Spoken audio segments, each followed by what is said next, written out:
आप सभी को मेरा नमस्कार। कल हमने फ्रेंच रेवोल्यूशन स्टार्ट किया था। तो फ्रेंच रेवोल्यूशन में आपने कल हम जो है पॉलिटिकल कंडीशंस तक पढ़ा था। आज हम जो करने जा रहे हैं वो हम इकोनॉमिक कंडीशंस के बारे में कर रहे हैं। इकोनॉमिक कंडीशन, जो इकोनॉमी है फ्रांस की, वो एग्रीकल्चर पर बेस्ड रहती है। कहता है the economy of France was primarily based on agriculture, यानी जिस तरह से हमारी इकोनॉमी जो है एग्रीकल्चर पर बेस्ड है, उसी तरीके से फ्रांस की इकोनॉमी भी एग्रीकल्चर पर ही बेस्ड हुआ करती थी। पीजेंट, जो किसान होते थे ना फ्रांस के, उनके ऊपर टैक्स का सबसे ज़्यादा बर्डन हुआ करता था। टैक्स दो तरह का था यहाँ, डायरेक्ट और इनडायरेक्ट। डायरेक्ट टैक्स जो सीधे सीधे उनकी ज़मीन पर, उनकी इनकम पर और उनकी प्रॉपर्टी पर लगाया जाता था, उसे हम कहते थे डायरेक्ट टैक्स। और उसके अलावा इनडायरेक्ट टैक्स, जब भी वो कुछ सामान खरीदते थे उसमें टैक्स की वैल्यू ऐड ऑन होती थी, उसे हम कहते हैं इनडायरेक्ट टैक्स, जैसे कि सॉल्ट, होम, तंबाकू। इसके अलावा हमने कल पढ़ा था फर्स्ट एस्टेट में जो हायर क्लर्की है उन्हें टैक्स कलेक्ट करने का राइट होता है, और जो वो टैक्स कलेक्ट करते हैं उन्हें हम क्या कहते हैं, टीथी। तो किसानों के द्वारा जो चर्च को टैक्स पे किया जाता है उसे टीथी कहा जाता है, और जो राजा स्टेट को दिया जाता है उसे टेली कहा जाता है। Do you know, third state member only, सिर्फ अकेले ऐसे मेंबर हैं जो टैक्स पे करते हैं, और इनसे अलग अलग तरह के टैक्स लिए जाते हैं, डायरेक्ट और इनडायरेक्ट, जिनका नाम था टीथी एंड टेली। और यहाँ पर एक कहते हैं कि there was an old French saying, and clergy pray for all, the nobles fight for all, the common people pay for all। कहते हैं ओल्ड फ्रेंच ने एक बात की, जो क्लर्गी हैं वो सभी के लिए प्रार्थना करते हैं, जो नोबल्स राजा महाराजा हैं, योद्धा हैं, वो सभी के लिए युद्ध करते हैं, और जो कॉमन पीपल है वो सभी के लिए क्या करते हैं, पे करते हैं। इसके बाद बात करते हैं टीथी। टीथी जो है वो चर्च को पे किया जाता है। किसान अपनी इनकम का 1/10, यानी जितनी भी उनकी एनुअल इनकम हो रही है उसका 10वां हिस्सा, जैसे हम दसवंध दान करते हैं ना, तो यहाँ पर किसानों से टैक्स के रूप में 1/10 लिया जाता था। और ये जो था वो ओरिजिनेट था as a voluntary from a tax on land, however over the time it became a compulsory burden. शुरुआत में जब इसकी शुरू किया गया ना, कि जैसे अब हमारे यहाँ कहते हैं कि जो गुरुजी ने, सिखों के हमने चैप्टर पढ़े सिख गुरुज के, तो उसमें कहा गया कि दसवंत जो है वो दान करना चाहिए, गुरुजी ने बात कही। यहाँ पर भी ऐसा हुआ था, चर्च ने भी यही चीज़ कही थी कि एनुअल इनकम का 10वां हिस्सा दिया जाए, बट शुरू में ये वॉलंटरी था, उनकी अपनी इच्छा होती थी कि देना है या नहीं देना, पर धीरे धीरे ये कंपल्सरी बर्डन बनता चला गया। इसके बाद आता है टेली, ये जो है वो स्टेट को दिया जाता है। इसके अकॉर्डिंग जितने भी लोकल कस्टम है या जो लोकल काम है राजा के द्वारा किए जाते हैं, तो राजा जो था अपने आसपास वाली प्रॉपर्टी पर लोगों से टैक्स लिया करता था। उसके अलावा जो कहते हैं कि आर्टिकल जिनका इस्तेमाल करते हैं रोज़मर्रा में, जैसे कि सोल्ट, तंबाकू, उन पर भी टैक्स लिया जाता था। जो तो उनकी इनकम से टैक्स लिया जाता था उसे तो हम कहते थे डायरेक्ट टैक्स।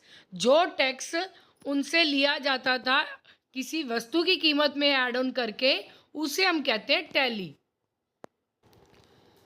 इसके बाद हमारे पास आ जाता है rising middle class intellectual movement. Same time पर जो कहते हैं कि ये जब शुरुआत हुई थी ना इस चीज़ की, तो सॉल्यूशन नहीं मिल रहे थे कि किस तरह से इनके सॉल्यूशन ढूंढे जाएं।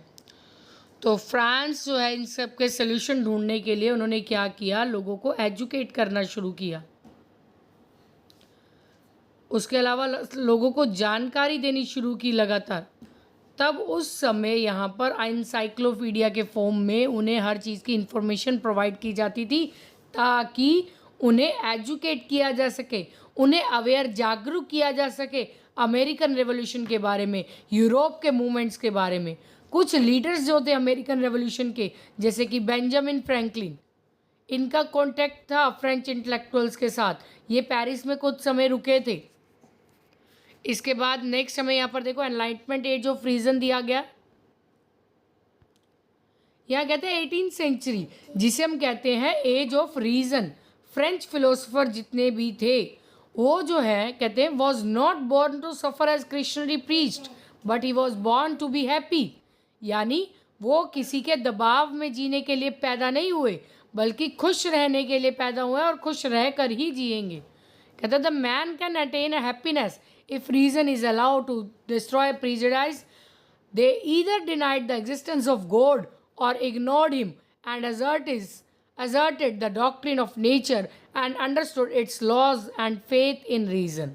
तो यहाँ पर जो इंसान यहाँ पर खुशी ढूंढ रहा था वो अलाउ करता है इस चीज़ को कि तुम अपने आसपास जो तुम्हारे ऊपर दबाव बनाया जा रहा है, अत्याचार हो रहे हैं, उनको ख़त्म करो, उन्हें इग्नोर करो, ताकि तुम अपने आप में जी सको, कानून समझ सको। तो ये एज ऑफ रीज़न यानी जागरूक लोगों को किया गया था। इसके बाद वॉल्टेयर 1694 टू 1778, इनकी राइटिंग्स के थ्रू यहाँ पर एक्सपोज कर दिया गया था। कहते हैं high handedness of clergy and the nobles, he believe that all religions are absurd and contrary to reason. This fed the fire of revolution, the idea of emphasising a society based on the freedom and equal law and opportunities were put forward by philosophers like Locke। तो ये जब लिखते हैं तो उसमें कहते हैं इनका मानना था कि किसी भी धर्म में भेदभाव नहीं होना चाहिए, ना कोई कारण होना चाहिए उस चीज़ों का। अगर ऐसा होता है तो हमें उसका विद्रोह करना चाहिए।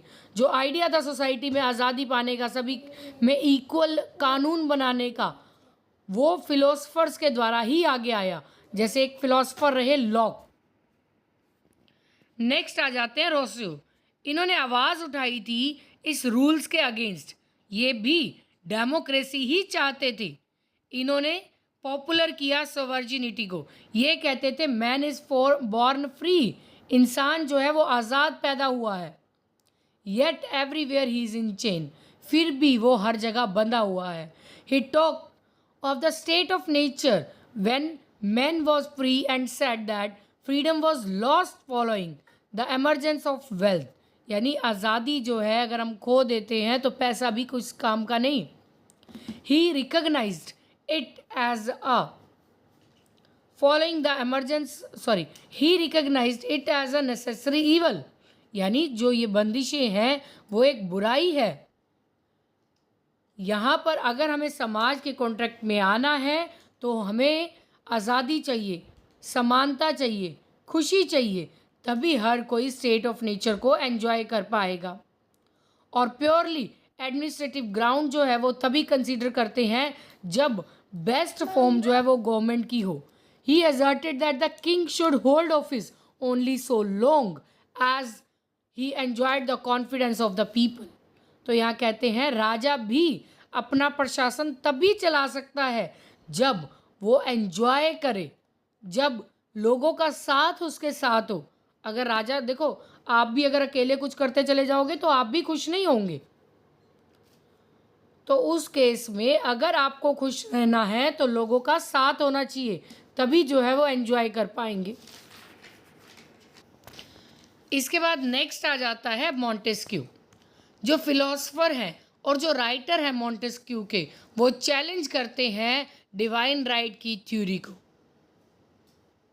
कहते हैं theory of divine right of the king. तो यहाँ पर जो फिलोसफर थे मॉन्टेस्क्यू, इन्होंने भी चैलेंज किया था राजा की थ्योरी को और इंसिस्ट करते हैं कि इस तरह की गवर्नमेंट जो है वो तभी बेस्ट सूटेड होगी जब वो लोगों के लिए सोचेगी। ये कहते हैं कि इन्हें पावर को डिवीज़न करना चाहिए, सरकार बनानी चाहिए जिसमें 3 पावर हो, लेजिस्लेटिव, एग्जीक्यूटिव, जुडिशरी। जो कानून बनाता है वो लेजिस्लेटिव के अंडर है, जो उन कानून को अप्लाई करता है वो एग्जीक्यूटिव है, और जो न्याय करता है वो जुडिशरी। और जो मॉडल है गवर्नमेंट का वो यूएसए से ही ये स्टार्ट हुआ था, जब यहाँ पर अमेरिकन वॉर हुई थी इंडिपेंडेंस को लेकर। इसके बाद हमारे पास नेक्स्ट आ जाता है, कहते हैं French took the ideas of freedom and equality and go together to fight for them. तो कहते हैं फ्रेंच को वहीं से आइडिया आया कि हमें भी आज़ादी चाहिए, हमें भी समानता चाहिए, हम भी एक साथ मिलकर सब लड़ें अपने लिए। जो फ्रांस है, वहाँ के इंटेलेक्चुअल लोग, जो हमारे फिलोसफर थे जैसे कि वॉल्चर, रोस्यो एंड मॉन्टेस्क्यू, जिनके बारे में अभी हमने पढ़ा, क्योंकि ये भी अगेंस्ट थे राजा के रूल्स के अकॉर्डिंग। तो यहाँ पर इन तीनों ने भी कहा कि गवर्नमेंट बनाई जाए, लोगों की फीलिंग्स को समझा जाए, और ये लोग भी जो लोगों के साथ असमानता की जाती थी उसके अगेंस्ट थे।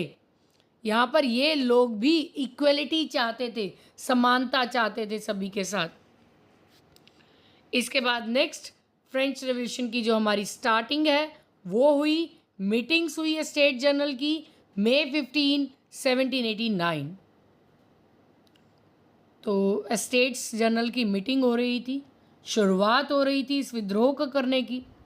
तो इसमें डील किया जाता है फाइनेंशियल क्राइसिस, कहता है to deal with the financial crisis Louis 16 called the state general to pass the proposal for new tax. कहते हैं कि जो लुइस 16 थे ना राजा, वो कहते हैं कि अब भी मुझे पैसों की प्रॉब्लम आ रही है, बोलो अब क्या किया जाए। तो यहाँ पर उन्होंने मीटिंग बुलाई सभी स्टेट जनरल की, कहते कि नए टैक्स का प्रपोजल रखा जाए। यहाँ पर पैसों की तंगी फिर से बन रही है। इसमें सभी 3 स्टेट्स को प्रेजेंट किया गया। पास्ट में ये कंडक्ट किया जाता था अकॉर्डिंग टू प्रिंसिपल्स, यानी सिद्धांतों के अनुसार, कि हर स्टेट का एक ही वोट होगा। 3 वोट डलेंगे टोटल, एक फर्स्ट स्टेट का, एक सेकंड स्टेट का, एक थर्ड स्टेट का। जो मीटिंग थी वॉज अर्लियर कॉल्ड इन 1614। इससे पहले एक बार जो मीटिंग बुलाई गई थी टैक्स प्रपोजल को लेकर, वो 1614 में बुलाई गई थी। इस टाइम लुइस 16 जो है उन्होंने डिसाइड किया कि ये सेम जो हमारा पहले चला आ रहा है उसको फिर से करना चाहिए। बट जो मेंबर थे थर्ड स्टेट के, वो कहते थे कि असेंबली में वोट जो है वो कंडक्ट करवाए जाएं, पूरी असेंबली में। यहाँ पर 1 स्टेट 1 वोट ना होकर 1 मेंबर 1 वोट होना चाहिए, जैसे कि हम लोग वोट डालते हैं। ऐसा तो नहीं कि एक कास्ट है तो उसका एक वोट डाल दो, नहीं। तो यहाँ पर डिमांड रखी थी थर्ड स्टेट के लोगों ने कि 1 स्टेट 1 वोट की जगह पर 1 मेंबर 1 वोट होना चाहिए, क्योंकि दोनों स्टेट, जो फर्स्ट और सेकंड स्टेट थी, वो आपस में मिल जाती थी। थर्ड स्टेट को मौका ही नहीं मिलता था, सिंगल वोट काम नहीं करता था। तो this one of the democratic principle pave way for further development of the French revolution. तो यहीं पर कुछ सिद्धांत बनाए गए ताकि रास्ता ढूंढा जा सके आगे फ्रेंच रेवोल्यूशन के लिए। इस समय जो लुइस 16 थे, उन्होंने डिसाइड किया कि जो उनके पिछले कोर्स हैं, यानी टैक्स जैसे बढ़ाए जाते थे उसी तरीके से बढ़ाए जाए। जो मेंबर थे थर्ड स्टेट के, उन्हें ये बात पसंद नहीं आई। थर्ड स्टेट के मेंबर वहाँ से उठकर चले गए बाहर अपने आप को प्रोटेस्ट करने के लिए। असेंबली जो ऑर्गेनाइज की जा रही थी वो थर्ड स्टेट के इशू को नहीं सुन रही थी, बल्कि सिर्फ अपनी बात कर रहे थे। ये देखो यहाँ पर आपको दी हुई है स्टेट जनरल की मीटिंग्स जो है। फर्स्ट स्टेट और सेकंड स्टेट देखो आगे कैसे शाही दरबार की तरह बैठे हैं, और थर्ड स्टेट इस तरह से। ये हमारे पास आ गई फर्स्ट स्टेट के लोग, ये हमारे पास आगे हम जो थर्ड स्टेट के, या फर्स्ट स्टेट सेकंड और थर्ड स्टेट के बाकी लोग खड़े होते थे। इन्हें जगह जो है वो बहुत कम दी जाती थी, और मेंबर जो है थर्ड स्टेट के सबसे ज़्यादा होते थे। तो थर्ड स्टेट के लोगों ने अब ठान लिया था, तो उन्होंने क्या किया, इस हॉल से निकलकर बाहर चले गए।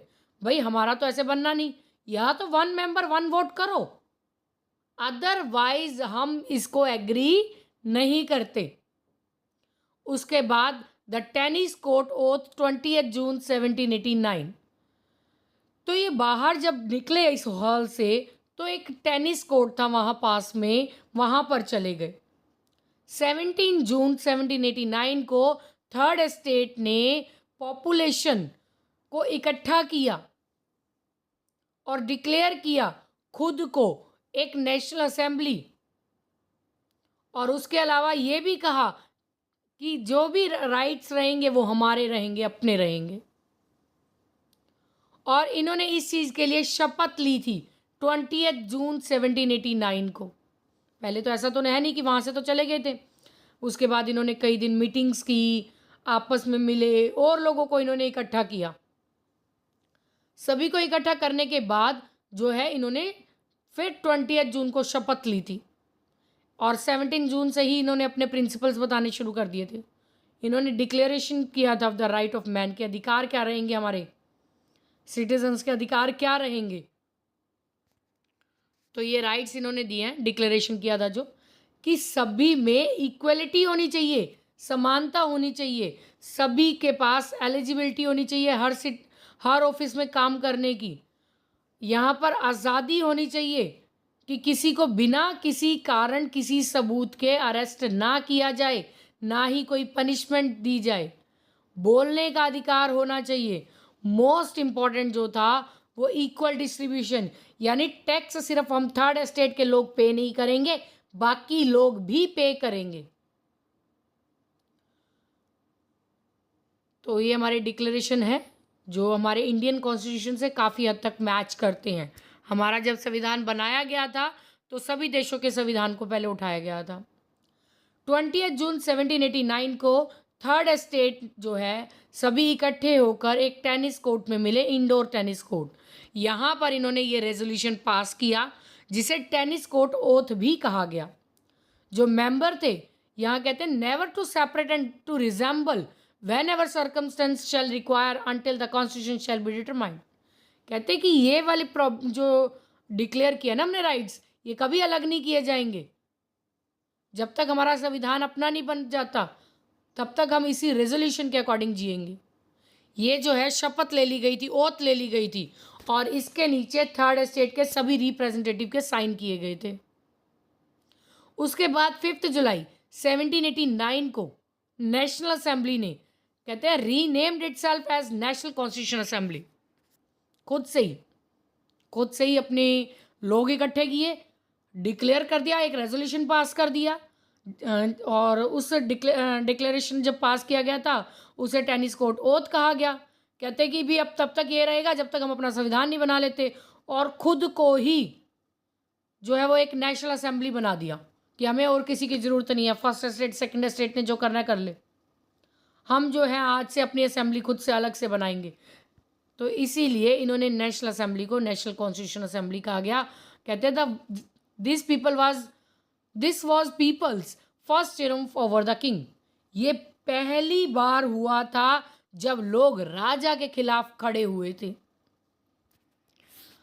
आगे कहते हैं द टेनिस कोर्ट ओथ जो है यहाँ पर डिक्लेयर की गई थी कि ताकि लोगों को सभी के राइट्स दिए जा सकें। थर्ड एस्टेट ने अपने आप को स्ट्रॉन्ग बनाया, आपस में एकजुट मिलकर सभी रिप्रेजेंटेटिव कलेक्टिव हो गए थे, इकट्ठे हो गए थे और डिमांड कर रहे थे संविधान बनाने की, कॉन्स्टिट्यूशन बनाने की। ये देखो कुछ इस तरह का था टेनिस कोर्ट ओथ। ये एक पिक्चर है टेनिस कोर्ट की जब वो शपथ ले रहे हैं अपना, इन्होंने खुद से नेशनल कॉन्स्टिट्यूशन, अपने मालिक खुद बन गए थे, अपनी सरकार खुद से बन गए थे ये। तो उसके बाद क्या लुईस 16। तो अभी आप इतना कीजिए, इसके बाद हम आपको आगे करवाएंगे, क्योंकि जब हम थोड़ा थोड़ा कर रहे हैं तो आप क्लियर कर लीजिए इतने तक। अगर आपको डाउट आते हैं तो आप ज़रूर कमेंट करके पूछिएगा। ये आपको हर लाइन पॉइंट क्लियर किया गया है। अगर फिर भी आपके कोई डाउट रह गए हैं तो उस केस में आप कमेंट सेक्शन में कमेंट करके पूछ सकते हैं। आपके हर डाउट को क्लियर किया जाएगा, कोई डाउट पेंडिंग नहीं रहेगा। और आने वाले संडे को हमारी MCQ सीरीज़ भी आपको देखने को मिल जाएंगी। हम लाइव आकर MCQ सीरीज़ स्टार्ट करेंगे। अभी जो हमारा कमिंग संडे है उस दिन हमारी जो सीरीज़ रहेगी MCQ सीरीज़ वो फर्स्ट 4 चैप्टर्स की रहेगी। History first 4 chapter class 9th की रहेगी। तो इसी तरह से हम आपकी प्रिपरेशन करवाते रहेंगे। अगर आपको फिर भी कोई डाउट रहते हैं, आप बात करना चाहते हैं हमसे, तो हमें कॉल कर सकते हैं 9465560315। और हम आपकी तैयारी इसी तरीके से करवाते रहें, आपके सभी डाउट्स सॉल्व करते रहें। तो उसके लिए प्लीज़ लाइक शेयर और सब्सक्राइब ज़रूर करते रहिए। Thank you.